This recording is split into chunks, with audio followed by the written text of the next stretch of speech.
Bom, eu vou explicar nesse vídeo por que um vírus ele tem a tendência de se espalhar de forma exponencial, né? Por que o número de novos infectados numa epidemia qualquer aí segue uma tendência exponencial. E por que eu vou falar isso, né? O que isso tem a ver com o vestibular? Como esse tema está sendo recorrente aí na mídia, nas redes sociais e tal, é um tema que pode ser cobrado nos próximos vestibulares. E também é uma oportunidade de a gente abordar o tema sobre função exponencial, né? Ter uma noção aí do que é uma função exponencial. Então vamos lá. Digamos que um vírus, ele infecte aqui uma determinada pessoa, né? Então esse paciente vai ser o paciente zero dessa epidemia. Então a pessoa está aqui, o vírus ele veio aqui e infectou a pessoa. Esse vírus, o desenho do vírus ficou parecendo com o desenho do sol aí, mas tudo bem. Não é uma aula de desenho, né? Vamos lá. Então, vamos dizer que uma pessoa infectada, ela transmita esse vírus para outras duas pessoas. Transmitiu o vírus para outras duas pessoas. E cada uma dessas outras duas pessoas transmita o vírus também para outras duas pessoas.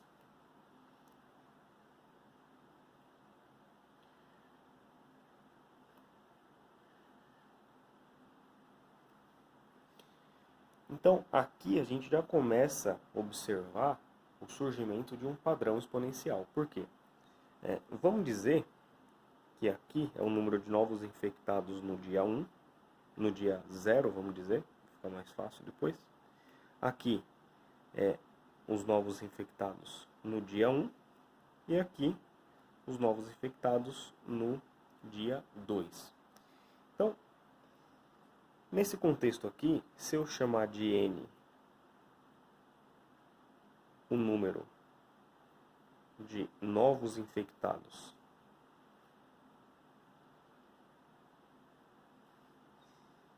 e T o tempo, vamos dizer que esse tempo está em dias, né? Então vou chamar de T o tempo em dias, a gente tem a seguinte relação: o número de novos infectados em função do tempo vai ser dado por, neste exemplo aqui, 2 elevado a t.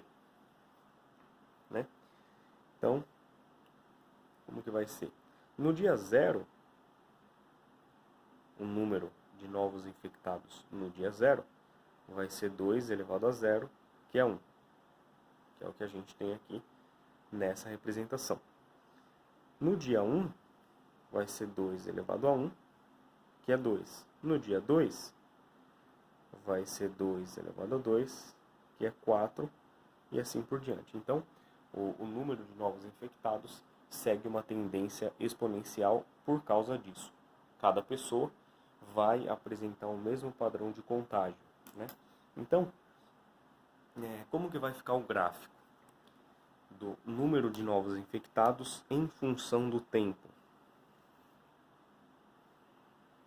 Então aqui eu vou fazer um gráfico de N e esse eixo aqui vai ser o eixo do tempo. Como que ficaria esse gráfico usando essas informações aqui?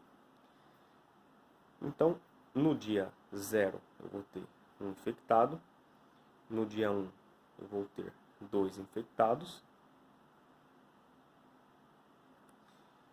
e no dia 2 eu vou ter aí 4 infectados. Se a gente fizer o gráfico, a gente vê aí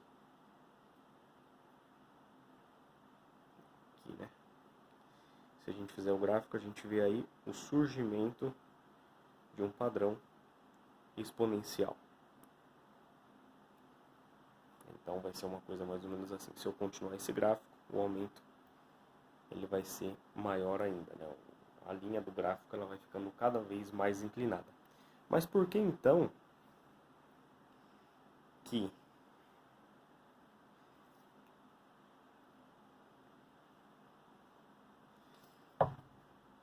a gente vê nas mídias aí, na mídia aí, nas redes sociais e tal, um gráfico diferente. Por que que na prática o gráfico ele não é certinho, né? A gente vê na prática aí um gráfico meio torto, assim. Ele tem uma tendência exponencial, mas ele não é perfeito, né? Não é uma função exponencial perfeita. Por que que isso acontece? Porque na prática a coisa não funciona assim certinha, né? Cada pessoa vai transmitir para outras duas. Cada uma dessas duas transmite para outras duas. Porque na prática, pessoas diferentes têm, digamos assim, potenciais de contágio diferentes, né? Uma pessoa, por exemplo, que não sai de casa ou que sai de casa, mas tem contato com poucas outras pessoas, ela vai ter um baixo potencial de contágio. Uma pessoa que anda de ônibus, anda de metrô, que tem contato aí com muitas outras pessoas, vai ter um potencial de contágio maior, né? E também esse gráfico aqui, né, que é o gráfico divulgado aí nas mídias, ele é o gráfico de casos registrados, casos confirmados, né? Nem todo mundo que contrai o vírus, ele vai para o médico, né? A gente pode imaginar aí que algumas pessoas contraiam o vírus e não vão ao médico, né? Porque pessoas diferentes vão apresentar sintomas com diferentes intensidades. Então, esse gráfico aqui, que é uma coisa parecida com o que é divulgado nas mídias aí, não é uma coisa que retrata a realidade exata, né? É um gráfico dos casos confirmados, entendeu? Então, se você gostou do vídeo, se esse vídeo ajudou você a entender o porquê que um vírus se espalha de forma exponencial, né, se espalha seguindo um padrão exponencial, deixa o like no vídeo, se inscreva no canal e compartilhe o vídeo nas redes sociais para que outras pessoas aí também tenham a oportunidade de ter esse conhecimento, de entender por que um vírus se espalha seguindo esse padrão exponencial.